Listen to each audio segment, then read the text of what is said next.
What does it mean for SMIC, and what does it mean for China's tech ambitions? Yes, the following Huawei, the restriction, we see some additional restriction on the SMIC, SMIC.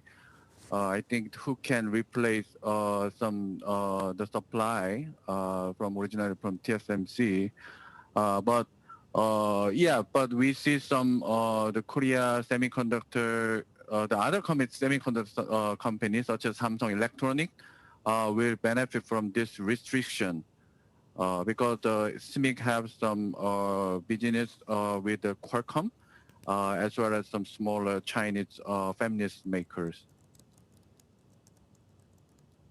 The thing is, SMIC has to play catch up to rivals like SK Hynix and Samsung.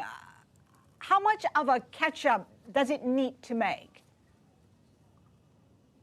You mean the SMIC? SMIC, they are producing 14 nanometer based wafer capacity, and now they are developing 7 nanometer, which is really led by Samsung TSMC and Samsung Electronics.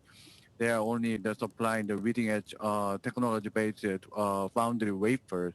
But now, due to some additional restriction from the U.S. government, we assume that the Chinese foundry industry will have difficulty to catch up with the leading companies. We talk about a recovery in the chip sector, and that's pretty much driven by China's demand. What assumptions are you making for 2021? Yeah, that's correct. We see very strong demand on the semiconductor overall. Actually, it's not only because from the China, the global pandemic. We see some strong pent-up demand for the consumer electronic as well as automotive industry. And also the Huawei, the restriction, it was kind of trigger after strong pull-in demand from Huawei. We see additional demand from the non-Huawei smartphone maker, such as Xiaomi, Oppo, Vivo, to take place of Huawei, mainly in the China. And also we see the recovery in the data center demand. We see the inventory adjustment this year, driven by the recovery of the economy as well as the new CPU platform launches next year. SK, it's Rish. Now, you've got Samsung and SK Hynix both having this rally. Is it sustainable, and what are the obstacles they've got to overcome? Because I think many people have been saying there's going to be a big turn up in the cycle in memory, and who benefits from that? Yes, so thanks to the strong restocking demand from mobile, right now the inventory level for Samsung and SK Hynix is very low. It's quite tight.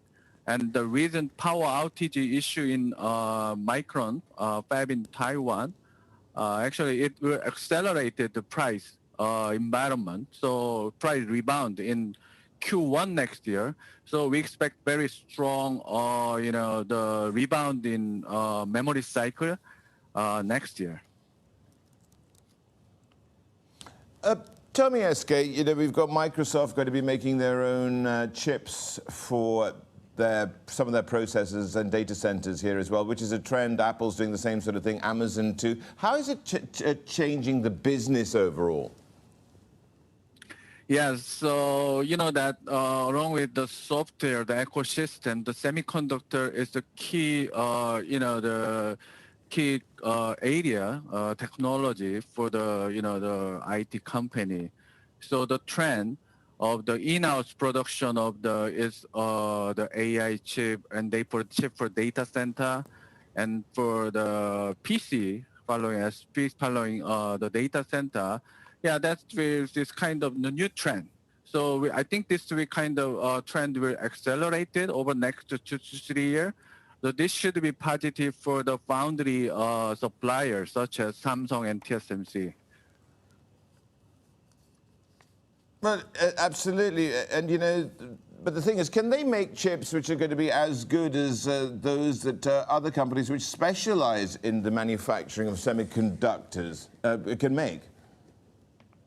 Yeah, so, well, I think that even Microsoft, they have, developed this semiconductor for several years. And also the company like Samsung and TSMC, I think they can have the technology as well. So, Samsung is supplying the self-driving chip for Tesla. So this is not a pure foundry. They are doing some ASIC foundries. So Samsung is supporting its semiconductor technology solution as well.